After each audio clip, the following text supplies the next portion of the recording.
Good afternoon, everyone, those online, and everybody that's there, Ed, everybody that's there. So welcome.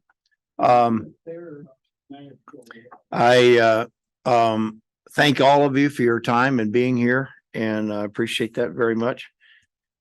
So let's call the meeting to order, and I'll read the purpose statement. Primary objective of the CAC is to ensure capital maintenance and public transportation projects and programs approved by the PPRTA voters November 2nd, 2004, November 6th, 2012, November 7th, 2017, and November 8th, 2022 ballot measures are accomplished with PPRTA funds.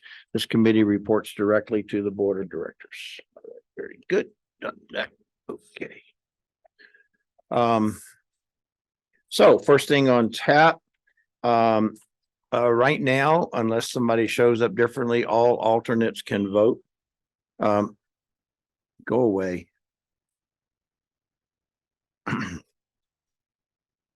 All alternates can vote. So, if someone comes in, Rick will let me know if that changes. Any questions to the agenda or suggested changes? If not, do I hear approval to approve the agenda as presented? So moved. David, Rick, you second? Okay. So all those in favor of the agenda, say aye. Aye. Any opposed? Not seeing any. Tony, you got your hand up for a reason? No, not. Oh, yeah. I was just raising hand to vote. I approve. Okay, thank you. All right, public comment period for items not on the agenda. Anyone have anything that they want to bring up? Anybody in the audience? Dole, Land, anybody? Okay, very good. We'll move on to item number 4, approval of the minutes. Any questions, changes, or additions to the minutes? Not, do I hear a motion to approve? Okay, great. Thank you very much, Craig. Any second? Okay. All those in favor say aye. Aye. Aye.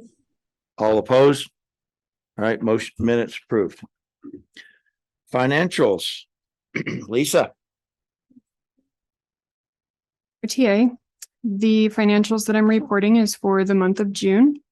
The sales and use tax revenue was above the monthly budget by $254,164, or 1.9%. June of 23 revenue was still below June of 22 revenue by $309,217, or negative 2.2%. I guess just for some highlights, I was hoping to see a little bit more of a clear trend. I'm not really seeing one. My suspicion is that June is a little bit higher just because of tourism. I think we're going to see the same thing in July. So I don't think there will be a very clear trend until after the summer months.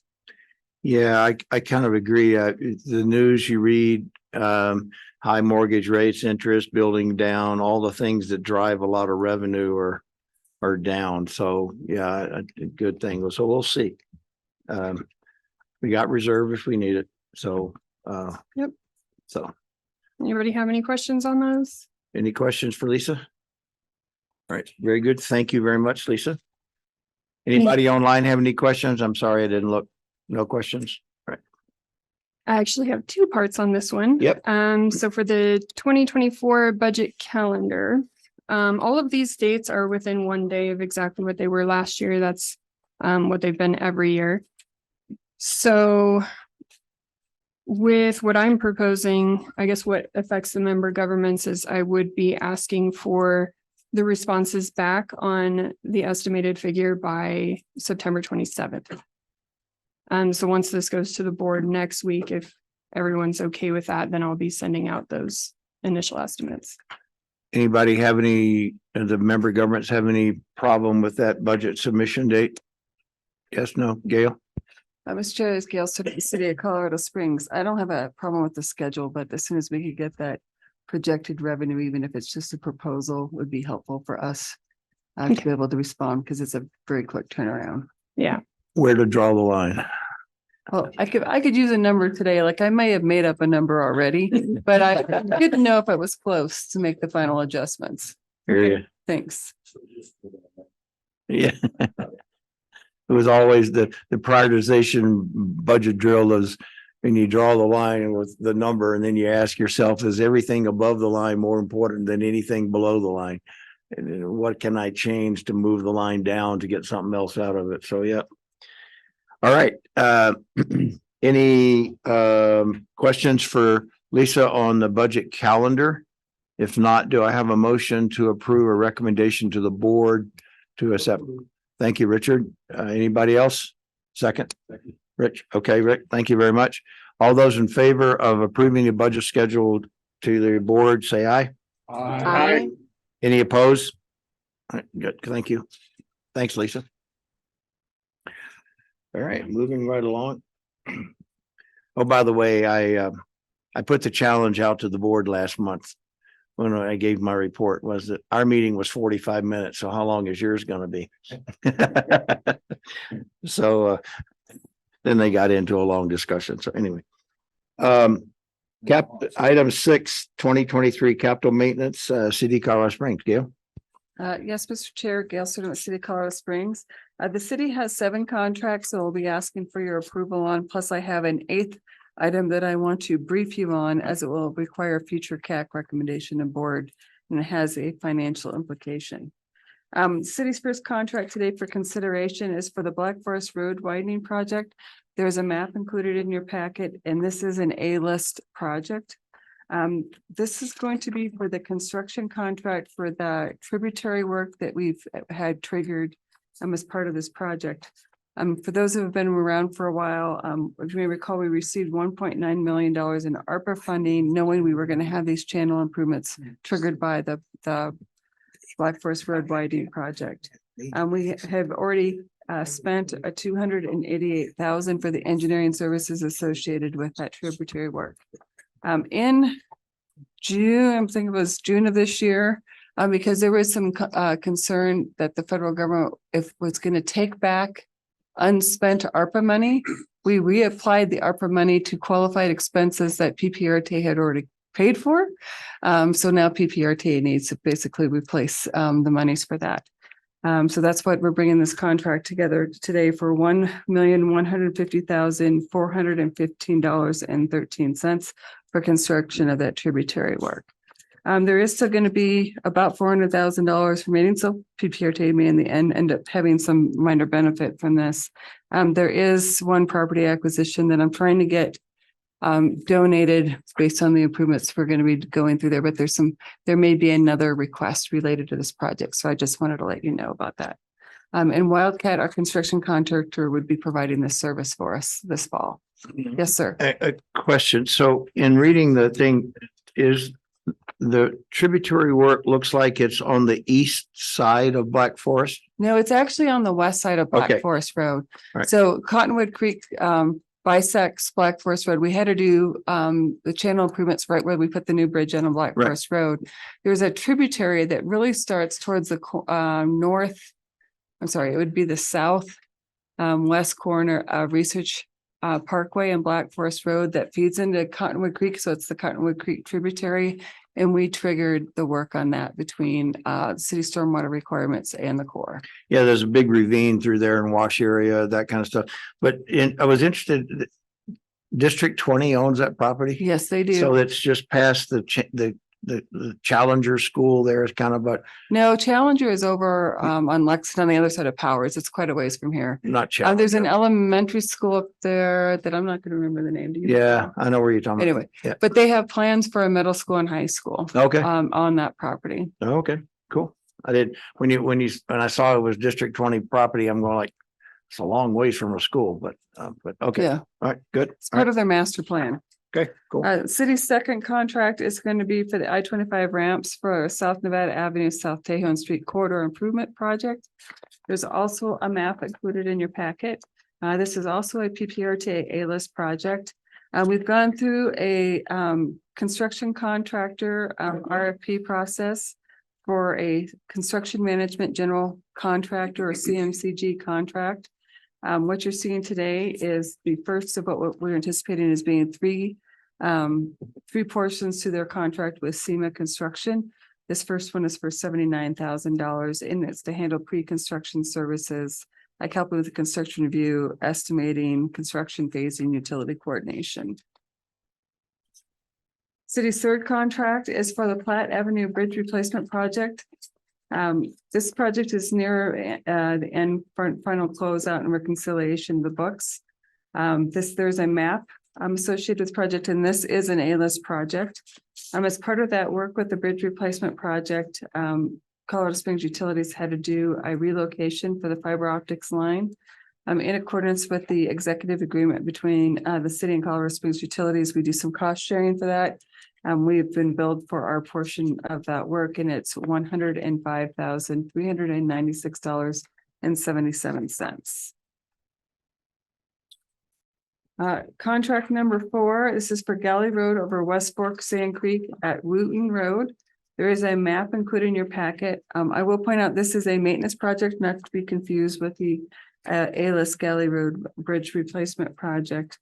When we went through our biannual inspections, there were several maintenance deficiencies that were discovered on this bridge, and so we had to put a major maintenance project or major maintenance package together to address the several issues on that item. We've negotiated a contract with one of our on-call contractors. They have set unit prices for $1,427,920.20 with Wildcat Construction. Item number 5 is for the Academy Boulevard project between Fountain Boulevard and Milton Proby Parkway. There is a map included in your packet along with exhibits to talk about the significant property acquisition.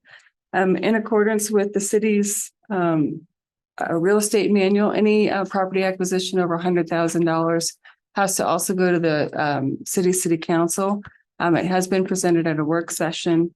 We are anticipating it's scheduled for the consent agenda on September 12th, and we propose to bring that to the PPRTA board on September 13th for final approval. The amount is the appraised value is $124,700 to Vickery Chapel Ministries. And just to give you a warning, there will be at least one more large property acquisition that's still in the works on this project. Contract number 6 is for a maintenance contract. In 2021, we put together equipment rentals where we put on-call contracts with, it was 5 or 6 vendors at the time. One of those vendors, Ahern, has been purchased by United Rental. So this is really to transfer that contract from Ahern to United, again, to put a $300,000 on-call contract for equipment that may be needed by city staff to use for PPRTA maintenance activities. Item number 7 is for the Mark Shelfer Road Improvements Project between North Carefree and Dublin Boulevard. This is for electric line relocation for the project. Mountain View Electric has a dedicated easement and a line that does require relocation as part of that work. And we are required to reimburse them for that activity. Their estimate for that work is $162,348, and that would be payable to Mountain View Electric. And the last contract, which is for information only, so there's no action on this particular item, is for the Tulloch Boulevard Extension Project. In your packet, I've given you a memo. There is a map and an exhibit. Just as a reminder, this is a PPRTA A-list project. It's a joint project between the city and the county. The city is leading the effort on this particular project. Early on, this is the second phase, and the city already completed the first phase between Dublin up to Vicky Lane. This is really to take it from Vicky Lane, tying it into Templeton Gap. When they did the first phase of this project, this property owner said they were going to be annexing it, going through this development process, and that, let's just say, that has not happened. And now we are still in a position where we need to complete this project, and it's become very challenging. And I will say, so challenging that the city is seeking to do a possession and use agreement. The property owners have an attorney, and they have verbally said they would enter into a possession and use agreement so we can finalize negotiations with them. There's a likely chance that we may not be able to come to a settlement, and we may have to go through eminent domain for this particular property.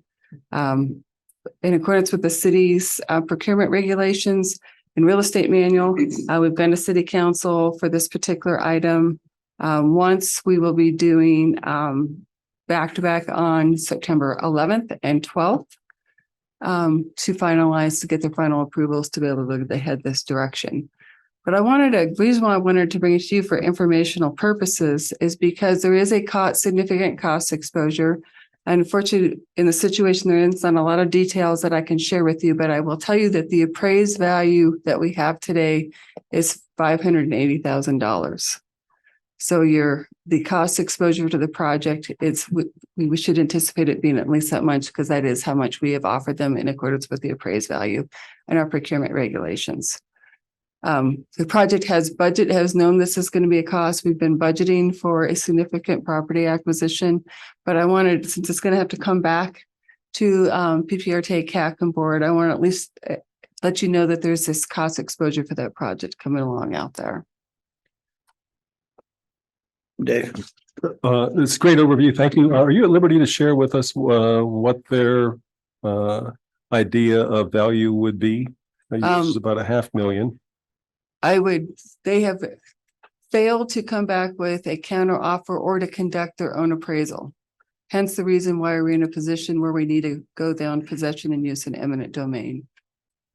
So you made an offer in essence, and we made an offer and it was rejected. that's all you know. That is all I know. Case closed. Thank you. Yeah. Thank you. So they haven't said anything, that your offer didn't reflect the highest and best use or any of those They, nothing? all I got was your offer is rejected. Wow. And they have shared with our real estate broker that they would enter into a possession and use agreement. So based on where that proposed right of way is shown there, would the landowner then own land on the west side of that road? So we would be, or would you buy that land? How? Is it just the right of way, or? There is right of way and there's some easements. Okay, They would own the bulk of the land on the east side of the road, or the remaining essential 2/3 of the parcel. And I can't really talk about the okay. west side at this time. The other question is that I've often, as I've ridden through there, wondered, as you run that extension up without making wide turns, that's going to come relatively close in your map to their driveway and property and that kind of stuff. I could see where if I lived there, I might object to that too, but I could, is there any plan in that extension to do anything from a noise mitigation or landscaping and visual mitigation from the road to their property? You can't tell me. I can tell you there is no plan because Okay. All right. Mr. Chairman. Yeah, go ahead. Yeah, Mr. Chair. Yeah, I did send I had an email, and my question actually, if you look at the boundaries here, and it was it's one of these jurisdictional oddities, I call it. Right now, this red area, or the property, is actually in the county, and I saw this was going to our city council, so I was kind of just was a little puzzled about that. Why isn't this going to the county commissioners? Why is it going to city council? The acquisition. well, it wouldn't matter who the entity was taking the lead for it, but I would tell you that as this property develops, they are required to annex into the city of Colorado Springs. So they're going to be even though it's in the county now, the city is going to exercise its options here to acquire the property, and the city has the right to do that. Yes. That was my question. Thank you. And I realize this is a rough sketch, but I'm assuming you're not going to impact that property to the north. Because the line kind of That is correct. runs into their Yeah. front yard, but you're going to try to make sure it's just It one is property to correct. deal with. Okay. Okay. Thank you. This is a much needed if you drive through that area, that little jink jack and the stop signs and the thing is just a pain. So, okay, any other questions for Gail on the city's projects? Not seeing any online. So we'll take a vote on the city's first 7 projects. Do I have a motion to approve as requested? David Zelenak, so moved. David, thank you. Any second? Craig, thank you. Any other discussion? All those in favor of approving the city's request, say aye. Aye. Any opposed? Okay, motion carries. Thank you. Josh, you're up. Good afternoon, Josh Palmer, County Engineer. The county has 2 separate items to bring before the CAC today. The first is a request for a line item transfer. This is for the Briargate Stapleton or Stapleton Briargate, depending on your preference. This is a request to do a line item transfer into this project from the Highway 105 project. We are not increasing the contract amount to our consultant, nor are we adding any money to the project. This is simply an effort to square up contributions between 4 city and county joint projects. Over the last couple of months, the city and the county has squared up some of the financials regarding contributions to these projects, and this is just an effort to transfer money to the correct account for the county to pay the final invoice from Wilson and Company, which is the consultant on this project. So it's a request to increase the county's portion, financial portion of this project, and do a line item transfer from Highway 105 into this project to close out the engineering efforts for the Briargate Stapleton project. Any comment? So is this gonna, you didn't mention it, so I assume it's none, but is there any impact to the 105 project from this transfer in any way? There's no impact. No, what we will do is what we typically do is when we do any budget adjustments or new budget proposals for the upcoming year, we'll account for any line item transfers into or out of a project. So, Okay. Yep. All right, thank you. All right. Got a question. Oh, I'm sorry. Oh, Richard, I'm sorry. You're reading your material. I didn't, I guess I'm concerned that 105 has been one of the, in my time on this committee, it has been a series of disappointments from the beginning, well before you came on board with us. It isn't, any faults are not yours. But I have seen this project delayed, and they couldn't, they should have gone, the county should have gone forward while they negotiated what to do about that problem of the school in the segment A, and they didn't, or what they did was very little. As a result, the cost of construction has gone up significantly. And that's one of the issues that we can't control. I think you just answered my question, but I'll ask it anyway, to be sure, Josh. And that is, this money being transferred from the 105 project to this, we're not going to see, are we, a continuation of transfers out of 105 for other work, are we? I would hope not, but there's no guarantee. I mean, typically when we do this, it's a short process, a relatively short process, and we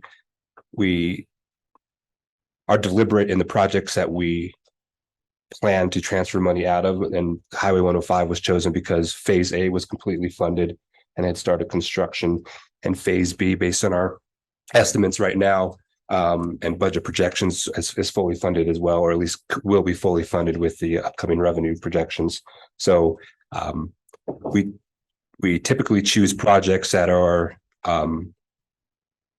multi-year projects, fully funded projects, or some combination of the two that could easily be backfilled by allocations from upcoming revenue. So there won't be an impact to it. It'll be accounted for. We already plan to account for it in next year's budget proposal. Okay, thank you very much, sir. Okay, any other questions for Josh? This is a line item transfer. We need to vote on this one. And I apologize, I forgot to mention the amount. It's $3,134.56. My apologies. No problem. Thank you. So we need to vote on this line item transfer separately. So do I have a motion to approve the county's? All right, thank you, Richard. Larry Tobias, second. Larry, second. Thank you very much. Any further discussion? Seeing none, all those in favor, say aye. Aye. Any opposed? Okay, carrying on. All right, Josh, your projects? The second item we have is one contract item in the amount of $200,000 to Schmidt Construction. So this is a materials contract that will go towards our 23 asphalt patching program. This is just for materials contract only. So that consistent with what we do, we went through an IFB process. We had one bid. This bid was consistent with prices that we've seen for additional materials and other projects and other funding sources. So our request is a recommendation in support of this contract amount. Any questions for Josh? Go ahead, Carlos. Yeah, I just want to clarify, and this is again, just being complete here. Did we need to do a vote on the line item transfer that we just approved to actually increase the budget for the from the county's portion of the Briargate Parkway Stapleton Road project? Do we need to have another vote on that, or do we just do the line item transfer vote? Just a line. two-part. It's actually a two-part thing. One is the line item transfer and then increase the budget. Is that going to come maybe next month, or do we do that now? It's just a clarification, just to make sure. So yeah, I guess it is a two-part request. It's a request to do a line item transfer and then to apply that money to. It's a request to increase the county's portion and then the line item transfer to apply from 105 to this project. So I guess is that being the case, then go ahead and make a motion that we go ahead and apply those funds to the Briargate Parkway Stapleton Road Corridor project. Okay, it's not a separate line item, but we could modify the language of the first one to include, to make it approval of the line item transfer and increasing the Briargate Stapleton project all in one motion. Is the original. Richard, would you be okay with that? Yes. And you're okay with that, Carlos? Second? Yeah, it's just clarification then at that particular motion. The way you made it sounded is that we were going to tackle them separately, and then now we're combining them. And so just wanted the record to be Yeah, clear. it was So only- what are we voting on is always one of those questions. So we're voting on, my interpretation of what we're voting on is the approval of the line item transfer to increase the budget of the Stapleton thing, and I didn't state that clearly. Is that acceptable? Yeah. Okay. All right. Go ahead. That's how it's written. That's how it was presented. So I think we all need to know, do we have to specifically read the language in here? Can we say that we're passing the item presented, just so we're all on the same page? That was my We don't have to intent pass with that. motions That was my multiple times. intent with the first thing, was that it's as presented, Right. which included those, but Yeah, that's the, we'll just clarify the language for the record and that we're doing both. Okay. So the person that seconded it, That was me. Larry, you're okay with that? Yes. Okay, so let's just do a real quick revote then to make sure we're all square. So we're approving the line item transfer from 105 and increasing the Briargate Stapleton corridor project with that money from the line item transfer. Is that, so I'd like to hear all those in favor of that, say aye. Aye. Okay. I, Any opposed? All right, thank you, Carlos, for the clarification.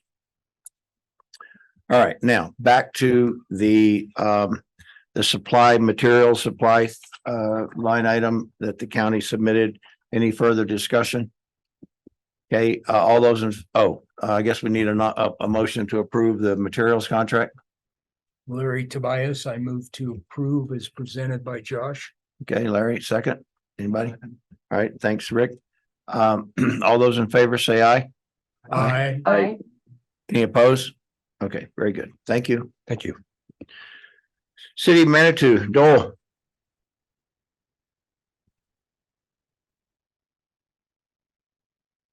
I know how it works, Rick.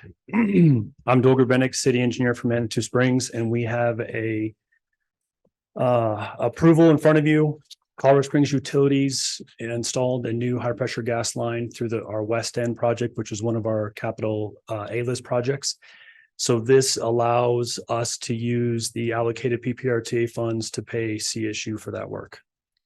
Okay. It was clear to me. Any questions from Dole for Manitou Springs project? Anybody online? Okay, do I hear a motion to approve? Rick, thank you. Second? Second. Okay, David? thanks, Dave. All those in favor say aye. Aye. Aye. Any opposed? Okay, very good. Thanks, Dole. Thank you. Right. Item number 7, City of Colorado Springs Transit Services. Welcome. Good afternoon, Chair, members of the CAG. My name is Lan Rao, Transit Services Division Manager. In your packet is our monthly report, and I have even better news than what's in your report. You might have seen the news that we set our all-time record on fixed route ridership in July, and based on preliminary numbers, it's not final yet. We broke that July record again in August. So we're very excited to share that news. We are gathering information for this whole, because this year we were able to run the zero fare for 3 months. So we're gathering information not only on ridership, because we want to look at it as a whole package, look at all the aspects from zero fare, from on-time performance, rider complaints, and other impact. So we will be bringing a full report back to you next month. Under the transit highlight section, we have completed our proposed fall service change public process, and we included the final decisions on this fall service change. They are set to start on October 1st. We are adding one new route 20 from downtown terminal to Southgate. We've seen record high, very high ridership on that route between 10 and 11. With this new route on the weekend, we will be able to provide 15-minute service between 10, 11, and 20 between on that corridor. So we're very excited. And the zero fare ridership actually further prove that that's the right direction. So we're very, very happy to make that happen. Good. Mobile ticketing app, Rick, thank you, Rick. Rick just helped me distribute these cards. We have officially fully implemented our mobile ticketing suite of options. And this is the latest push that we're promoting right now. We have staff at downtown terminal this week and probably next week distributing these cards. These are basically a smart card that you can use if you don't have a cell phone or you have kids, you don't want them to carry cell phones around. So this gives you people an option to load the money, load the balance in the card. You can tap and go. Once you get on the bus, you tap and go. One of the features that I really like personally is the option to provide fare capping. I think one of the CAC members asked that question earlier. What it does is we currently have a day pass, $4 day pass, but our one ride ticket costs you $1.75 full fare. So if you take 3 trips, you're already above that $4 cap. And this card will cap your maximum spending for that day at $4. So that is a feature that I really like. Similarly, this will cap you at the monthly, the 31-day pass, $63. And you don't have to upfront that $63 if you're riding many times this entire month. You just pay as you go and stop at that monthly pass, that 31 days maximum. So that is one feature that we really like. These are the cards that we have to pay to get and mail. So eventually we will be charging $5 per card.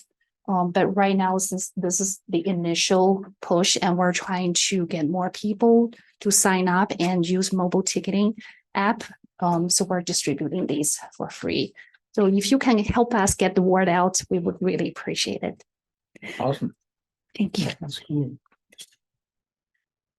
The CAC requested a writer survey report. We were initially planning to report that information, present you the information in October, but we recently discovered a section in the report from the consultant that we pushed back and working with the consultant to verify and correct the data.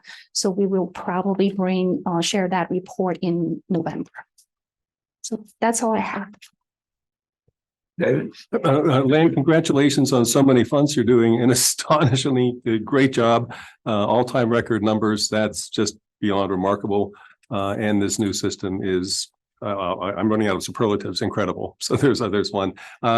Two quick questions. So for those of us dinosaurs who still have metal tokens for the bus fare box, which I think no longer exist, is there hope for those? Or are they still accepting old-fashioned tokens? The Money Museum on Cascade. No tokens, cash, yes. No, okay, so the tokens are now part of history, huh? Off to the Money Museum. Okay, no, that's fine. Hey, I'm just curious on these cards. What do they call? What's the cost for a card? And then tell me about the. If I don't have a card, I know I was on the London Tubes, as they call it there, not too long ago, and I was amazed they have a tap and go Apple, just Apple Pay, dink dink. As you get into the tubes, no app required, no kidding, no questions. It's just it's tap and go off your phone, 2 clicks, and you're on the tubes. Is there a similar option for this as well? That is actually a newer technology. After we started implementing this, the vendor's name of our mobile ticketing technology is called Masabi. That is actually a new technology. I think I see a lot of the larger agencies are moving towards. You don't have to create an account, buy a separate card. So that is something that we're monitoring, but we thought we'll wrap this up first. Good answer. Okay. And what's the cost? What's your cost per card? Per card, it depends if you order in bulk. These ones we actually placed the order, I think, prior to the huge cost escalation due to the supply chain delay. These cards were, I don't remember the quantity. I'm thinking 20 or 50. I don't remember when we purchased in bulk. Close to $3 per card plus shipping and distribution. So it's depends on the quantity, but around $5 is what we're $5. expecting. You're recovering your cost. You're not making a lot of money. Yeah, correct. Thank you. Good job again. I saw my first the other day.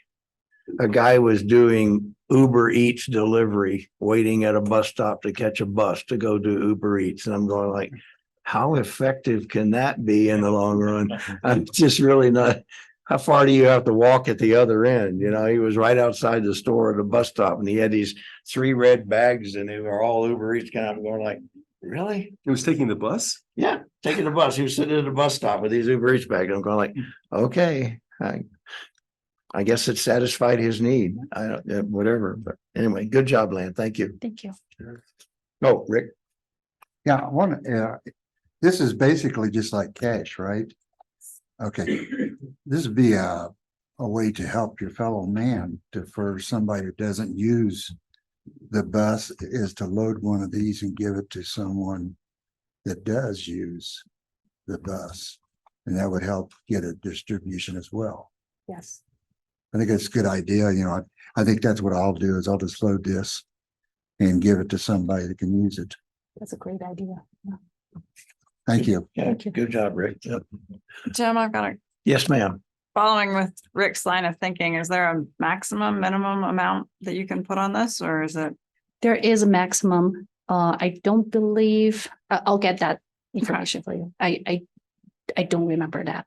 Says 100 on the bottom. Is it? Yeah, I figured it'd be on here somewhere, but At least so now Rick knows.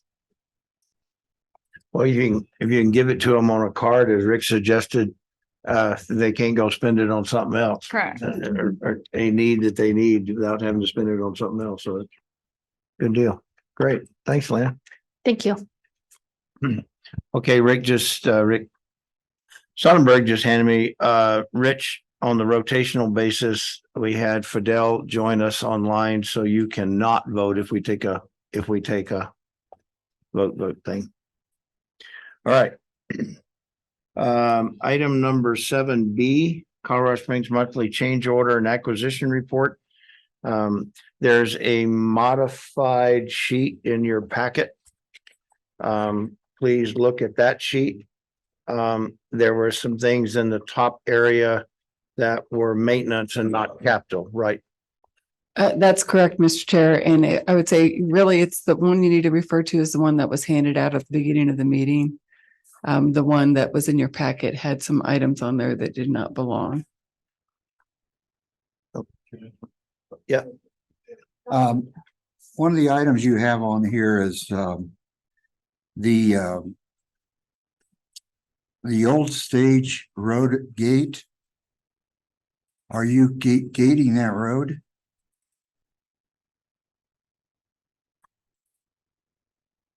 On page 2.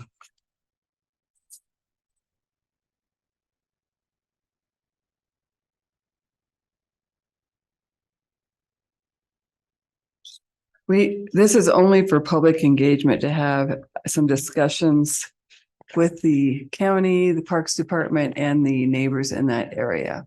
So it is being considered. It has been in discussions, yes. Thank you.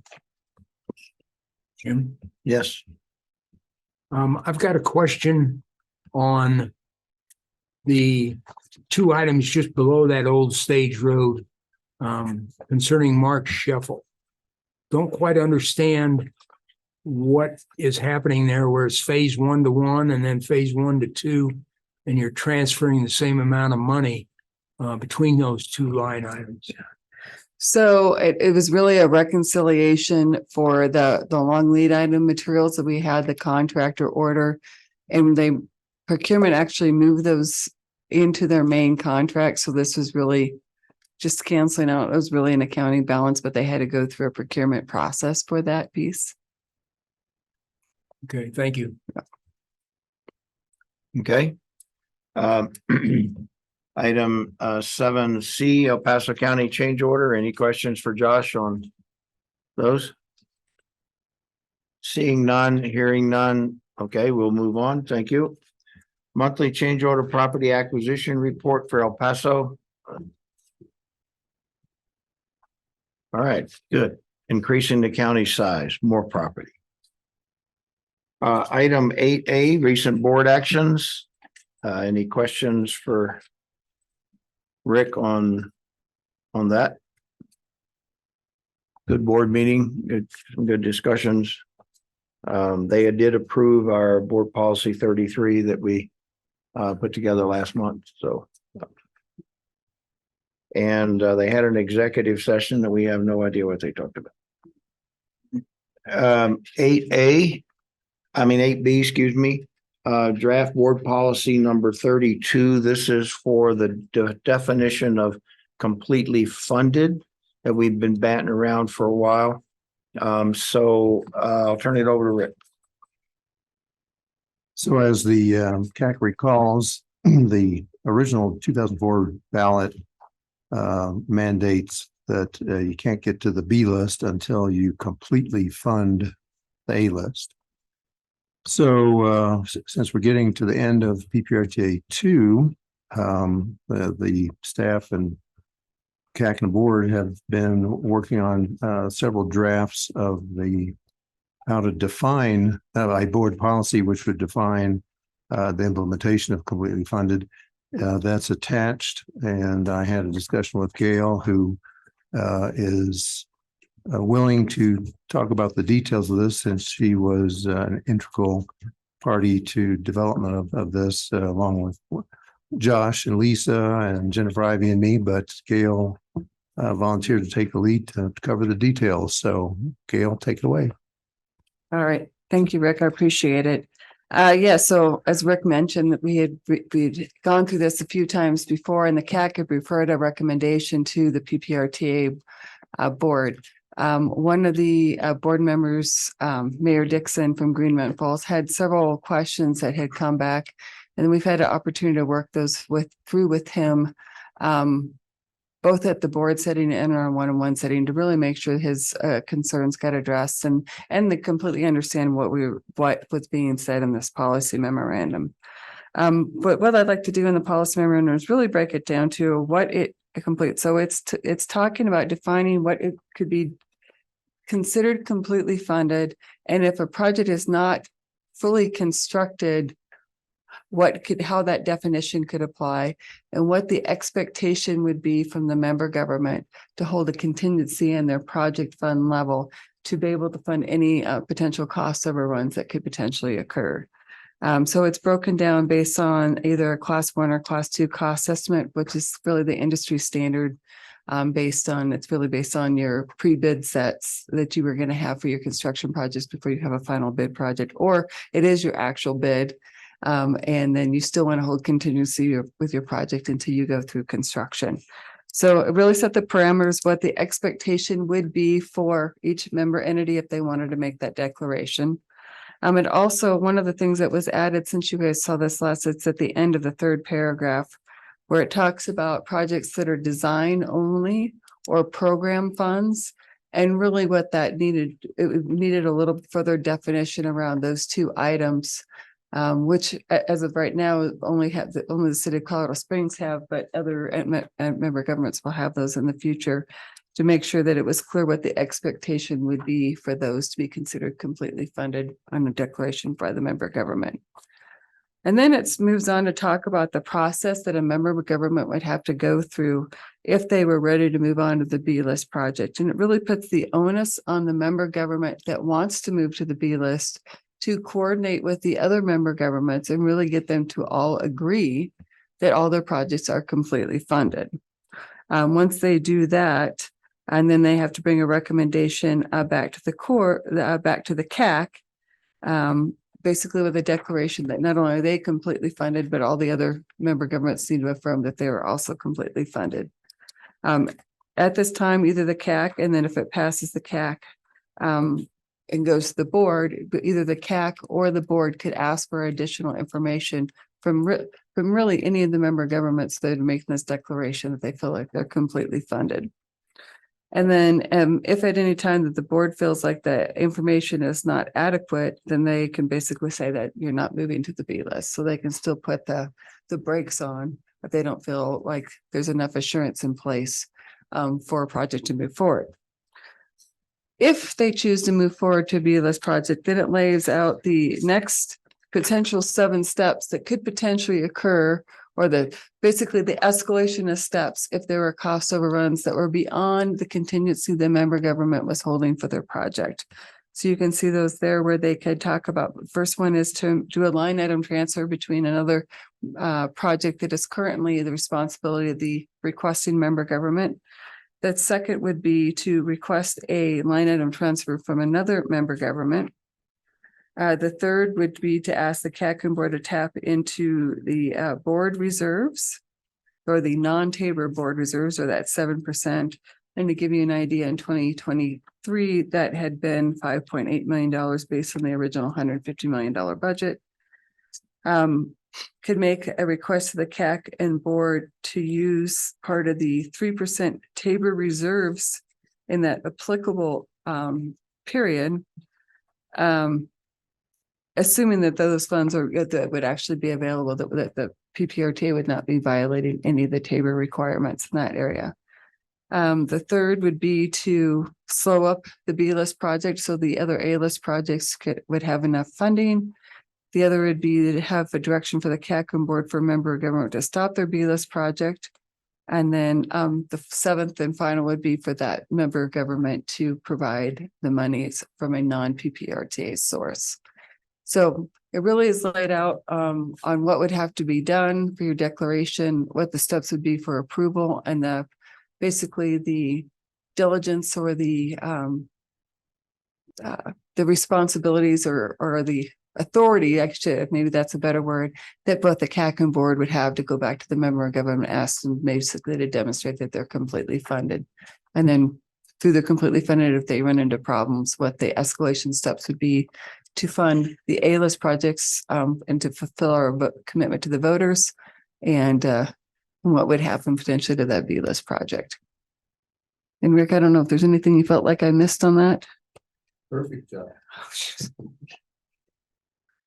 We've been working on this for several months, so I had to dust up a few of the cobwebs.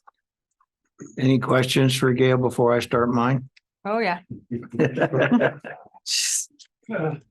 Sorry, I should have scanned this in and sent it to you first, but. So on the fourth paragraph, you have to include a planned contingency to address any unforeseen issues. That's the same contingency you mentioned in the paragraph before, right? It's kind of mid-paragraph. Yes, are you talking, so we talk about defining the contingency in the third paragraph. And then you're seeing contingency in the fourth paragraph, yes. The planned contingency, that's still the same. Did you call it the planned contingency? It says it in, well, for me, it's the fifth row down to include the planned contingency. No, that's what I'm saying. That planned contingency should reference the paragraph above. Like, did you define all of that contingency as the planned contingency? So then, I mean, if I read it and I thought, oh my God, there's more contingency. So maybe if you're calling it the planned contingency in the paragraph above, just start it with the planned contingency is, and then they're linked. Well, but the definition, so let me go back to the beginning, because the planned contingency has two different minimum levels defined in the policy. Right, it's got the 20% and the 5%. Right. Or you don't even need to have the including the planned contingency because you've already defined that it has to have the planned contingency. Just something that doesn't make people think there's a contingency on top of the contingency. That's interesting. I actually underlined it because I think that was very much requested when we went through many iterations of this. That's the one part that I underlined on my. Double define it? Yes. I think they wanted to be clear. But if you just said referenced above, Or including the aforementioned. yeah, or contingency, something like that. I don't know that. Then you know there's only one contingency and nobody's gonna read this and think. Now you have to have a planned contingency on top of the one you've already defined. Or to include the aforementioned contingency to address any unforeseen issues, then it at least links it back to what you've already written to define contingency. So you're suggesting changing plan to aforementioned. Yes.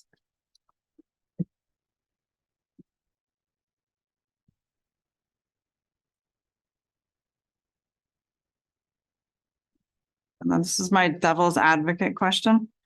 And this is mostly for the member governments, so you and Josh get to answer. So if you have a B-list project and it needs more money, do you want to stop the B-list project before you start taking from the A-list project? Or is everybody comfortable going through these steps to get everything funded? Like, do you have enough history that if you just move these monies around, it works out? Because by the end, you get to the point that you want to direct another member government to stop or slow spending or do something along those lines. Like, just talk me through why you would want to keep the B-list project going, essentially what could be at the risk of other A-list projects. I don't know that we would want to put any of the A-list projects at risk. I mean, it really would be, that's one of the reasons why we wanted to build so much contingency in place to make sure there was some buffer that we were going to have as if we were the member government, for Right. example.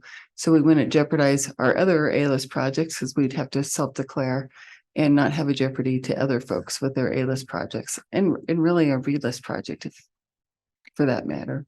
So you've got enough history of kind of moving these monies around and the line item transfers that you feel like all the projects would be whole at the end of the day. Right. And we really envision this happening in the last year to 2 years of the 10-year period where we had a good understanding where prices were, where, you know, how the economy is doing, what the history of our projects is, and really kind of having a better sense of price certainty. So felt like our risk exposure was relatively low, Okay. for this to jeopardize other A-list projects, and I'll let Josh. Yeah, I agree. And we were deliberate in kind of beefing up the contingency options in that third paragraph to make sure we didn't get to the, I mean, essentially a worst case scenario, Right. right? After we've exhausted all other possibilities, second to last one would be to slow down or kind of halt any additional money being spent on B-list projects to then make up the delta for an A-list project that wasn't able to be funded through the other 5 options. Okay. So we felt pretty comfortable very comfortable, I think, with the Order. with the order and then the amount of the contingency to cover what we believe to be historical costs and level of comfort.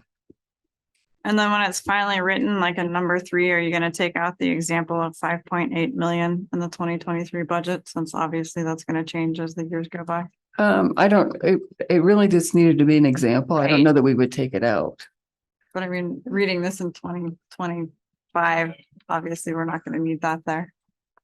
Well, it needs to be an example. I think we were really going to give an example of the order of magnitude of available funds and to know where to go and look in the budget.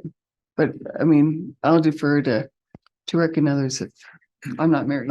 It's a coin toss. I think it'd be easier to leave it in and then amend this policy in a couple of years and take it out. So that number in theory, that 5.8 should stay pretty stagnant until somebody says, by God, I need money out of it. Or will it grow? I mean, I'm just trying to see, is 5.8 a snapshot in time right now? Or will it still be 5.8 at the end of 2023? Well, it resets every year based on the budget, That's kind of a least. right? So if our budget stays stagnant, then it would still be 5.8 million. But if the it's- budget increases, then it'll increase next year. Okay. It should stay 5.8 for all of 2023, correct? This is based on. Yeah. Okay. So with the mid-year amendment, if there is any changes to it, it would change. And this 5.8 is from the original 23 budget. So it's not even technically the amount that's there today. Well, we didn't change the reserves in the mid-year because I didn't add anything to the sales and use tax. Okay. In future years, it would. I mean, assuming we're changing the sales and use tax estimate. And that would have changed from Manitou's, right? So what if you just Sept put as well. in the 2023 original budget to clarify so that, and it just as an example kind of Just as thing, a reference of where to look. Yeah. at it. Yeah. I just want them to be able to find that number. right? And if that's not the number today, Just then Put word original in front of budget and that'll clarify whether it's amended or otherwise. Okay. Would that work, Lisa? And since we're talking, if I could go back, I just want to make sure of the specific language we were changing in paragraph 4, line 5. At the end there to include the aforementioned planned contingency, scratch planned. scratch planned.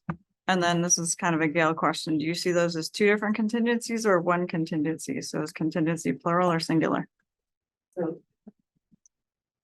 Rick, what would be correct is to strike a plan and insert the aforementioned Got it. And then contingency, singular singular. contingency. Perfect. Okay, number 4 sounds like it could disappear at some point in time. And there's a whole lot of language that attempts to explain that. Could we makes a request to the CACN board for use of the board's 3% Tabor reserve, comma, if possible. Otherwise, there's a whole lot of language there that says it may be there and it may not there, but the capital funds have been spent needing, I mean, it may need to all be there. It just seems very verbose, but I'm gonna ask. That is some very specific language the attorneys asked us to add in there to be Okay. consistent with the Tabor requirement. So I would not be comfortable taking a recommendation for it. You could talk to Jennifer Ivey though, if Rick would let you. Yeah. Okay, so does that also need to be the original budget? Lisa, has that number changed or? is Yeah. that- Okay, That's the original. And then number 6 is for the group and for the governmental entities. Do we really want someone to come and make a request to the CAC that we direct another member government to stop or slow spending on their B-list capital projects? Yeah. That's just, Yeah, this is a regional government and the board has the final say. So when we get to the end of the money, the board might need to do that. Yes.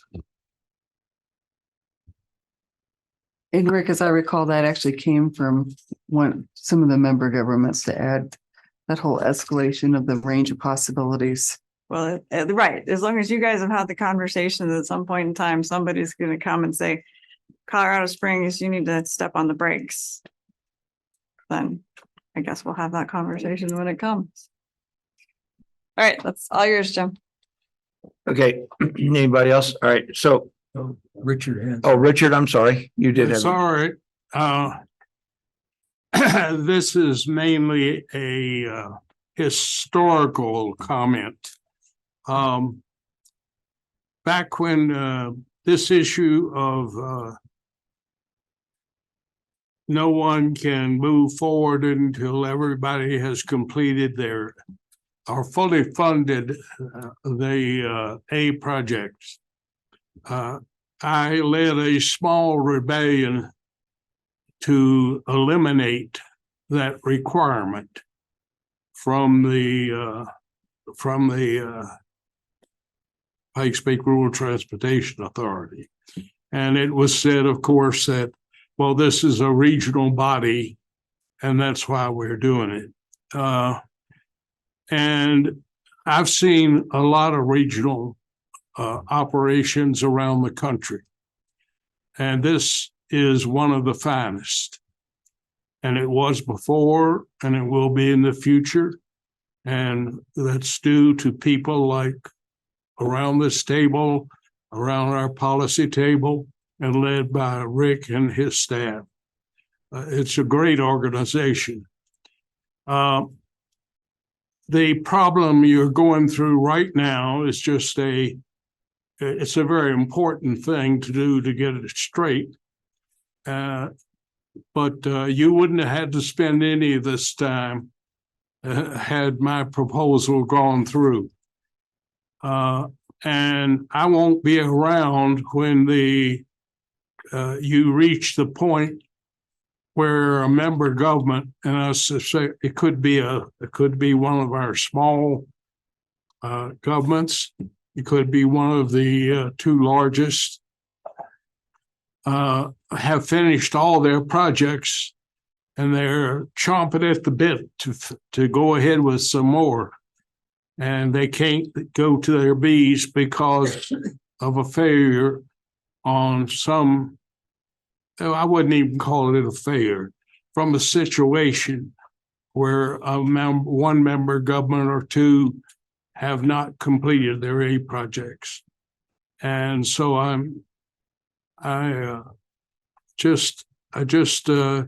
there's been a lot of work trying to get this straight, and it's who knows if it's straight yet.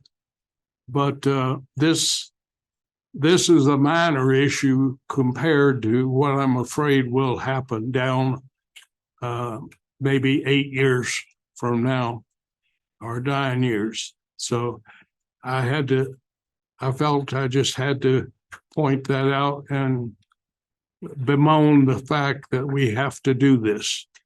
But it's a great organization, and I respect every member of it, both us on the CAC and on the board, and the staff.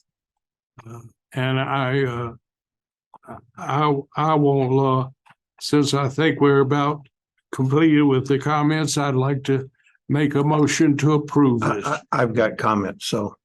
All right. So regarding the program funds and whether or not we're declaring the program funds that's mentioned in paragraph 3, determining when they are fully funded at that point. because we haven't seen much of the planning document within those program funds this year. We've seen it in the past, but is there a reason we should, when we're getting close to naming everything fully funded, that a member of government that has program funds should submit something and says, okay, I'm allocating this 300,000 and this is it. And here are the projects I'm going to do with that I plan to do with that. Or do we, as some board members in the past would like to see, is we cut off program funds when we start through this discussion process of fully funded for A-list, to make them more defined as we refine the funding down to those remaining projects and just stop doing program funds unless it's an emergency. Because I think that as this concept of programs funds grow and expand, how do we know that how do we have confidence that what money is allocated in that is in fact fully funded? Well, I think, Jim, you just brought up a great example of where the CAC may go back and request additional information if the program funds were there. So if we were already in 24, and you'd seen the budget, and let's say it was 300,000, and like you had in your example, and we've said this is what we intend to accomplish, or these are things we plan on doing it, you can say, yes, that's sufficient for the year and we'll be done. Or, no, you're right, we're going to put another $1 million in for X, Y, Z, and then we're still fully funded. We want to move on to the B list. But I think that's a great example of something where you may want to come back for further demonstration of what, how those adequately addressed, particularly if it's not in that last year. Yeah, we just need to make sure that we have the ability to define that and at some point restrict it or limit it so that we don't continue with the program funds. And because that program fund is an A-list pro, that we don't get into a situation where somebody trying to fulfill their program fund requirements holds up everybody else's projects. That was my thinking there. The other one that bothers me a little bit, and it's not clear, and I think we've discussed it at one other time. At what point there's no mention in the previous, for some of the numbers in the previous, when we got down to the end and we had residual money left in budget after funds were done, that money was pulled together to address the collective needs of this thing without this line item transfer thing between entities and somebody negotiating with other entities. It collected into a pool. And then if someone had overruns beyond the contingency and whatnot, it came out of that pool. And so a couple of questions. I read this and I remember from previous conversations that the desire is that the entities retain all the money that was allocated to them. And so just using as an example, I can declare I'll use a $10 million budget. I declare all my A-list projects funded, fully funded, including contingency. And I've now got $2 million left over after I do that. I keep that money anticipating that everyone will finish A, and then I use that 2 million to go to B. Is that a fair thought? I don't think there's a definitive decision what would happen in that particular case, because it needs to come back to the CAC and the board to make a decision. I would say that the CAC and the board has been has solicited recommendations from staff in the past. So if Jim, if I were in the situation to say, if I thought I had $2 million left over, I would come and say, PPRTA CAC members, and board members, I'm proposing that this is what you do with this money towards the B list. If Josh is in the same position, he's like, well, I want to use my $2 million to start doing engineering on his thing. That may be legitimate, both legitimate requests that the board may say proceed with both of those items. Or they may say, well, we've got I'm just going to pick on Manitou for a second. Let's say Manitou has a major project where they needed $4 million. So say, no, city and county, you could wait. We as a region, as a member of government, we are gonna prioritize this $4 million to go towards Manitou in that particular example. And I think that it was specifically designed, Jim, and you're right, we had these discussions, specifically designed to defer that discussion with the CACM board at the time when the situation came up on how they wanted to prioritize the use of those funds toward B-list activities. And that was, you touched on where I was going with it, is that at some point, and Rick mentioned it, it's a regional operation. At some point in my mind, in the final year, this becomes not member government specific. This is a regional program and the funds move to wherever they're needed. And to make sure, because this will be, if things work out, this will be the first year maybe that we could even get first iteration of RTA, that we could get to the B-list projects. And so, not that anybody would, and I'm not insinuating anybody would, but holding back funds that were allocated to you in a budget that may prevent someone from finishing their A-list could hold up everybody in doing that. And so in my mind, at some point, this ceases to be individual member government's money. It becomes regional money, and the board makes decisions for the best benefit of everybody, all members. And I just want to make sure that we have that that we have that thought, and that's the clear understanding. And then the other thing, the last one was, you've got large contingencies for the remaining A-list projects. What happens? Let's say you complete a project, you didn't have to use all that contingency money. Is that now pool money? Is that B-list project money? So that's that leftover contingency funding that was beefed up in order to make sure we had things covered. So we just didn't address that in here. So that was my comments when we read it. So I think that the cooperative nature of the current members, I don't anticipate any major issues. In the end, we're going to do what we all need to do. This just is not as defined. It is when you read what's the one where you number 3, where individual governments, if the county needed some extra money, Josh calls Gail. Gail says, "Hey, I got some money. I'll get," and you come in and do a line item. So what if Manitou needed some? How does the coordination of that work other than here at the CAC and the board? And so just that I'm not poo-pooing the idea. I'm just thinking some thoughts that came to my mind as I read through it.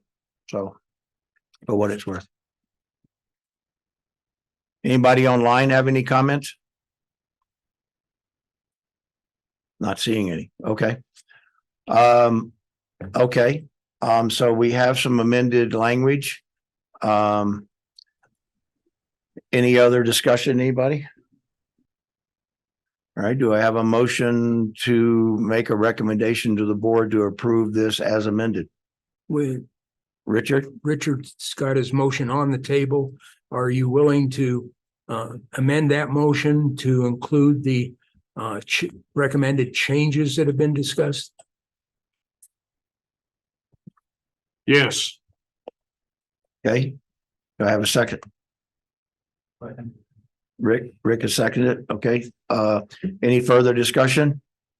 Okay, all those in favor say aye. Aye. Any opposed? Not seeing any. Okay, great. Good job. All right, item number 8C, quarterly reports from member governments. It's in your packet. And again, just reminding everybody, this is a great way to provide input to the people on next door that don't think we're doing anything with their money. But and talk to constituents about the progress and the success that we are doing. So any questions on the quarterly report? Rick? Out of these quarterly reports, these 2 sheets here are almost something you might want to have available because they really show where we are in all of our projects. And if somebody asks you, well, when are you ever gonna do something on? You can pull this out and say, well, we are in the middle of, and it'll be finished by. So these two sheets in that packet are really, really useful. I use it at my Romeo Club all the time. All right, very good. Any other comments on the report? Good job, Rick. Good job, member governments. A lot of work goes into doing this. Great. Yeah, I just have a request in the city's report on it's figure 4 on page 70 of your report or page 96 of the total. It's probably just my 40 years as a map guy that gets me there. Could I get a legend on this that tells me what the colors and the little shapes mean on the map? Figure 4, yes. Figure 4. That's interesting. The original version of this does actually have a legend on it. So my guess is it got cropped and I didn't Okay. realize that. Okay, thank you. Apologize for that. But I could share with you what it is. If it's a blue star, it's completed. Okay, Green is under construction. Hold on. I can barely see the colors, so it's okay. Oh, I'm sorry, the red squares, it's in engineering. The green triangles, I believe, is in construction. okay. Yep. Thank you. All right. Item 9, agenda topics for next meeting. Anybody got any burning items we want to talk about? Rick, you got anything? Okay. Item 10, communications. Anybody have on any member of the committee have a Larry?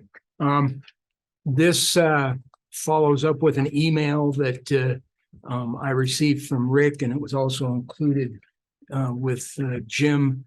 The El Paso County Board of Commissioners evidently have scheduled the IGA for Copper Ridge agreement for their board meeting. And it's indicating that they are going to approve it on the 12th of September at their board meeting. And I know Josh and the assistant county attorney gave a presentation to the Board of County Commissioners last week, concerning Copper Ridge and that agreement. And I just, Josh, you want to make any additional comments to that? No, yeah, we presented to the Board of County Commissioners during the informal session of the board meeting last week. And I'll be making essentially the same presentation during the formal board meeting next Tuesday. But the thought behind that was to provide ample notice and opportunities for any public input or questions from the public that may not be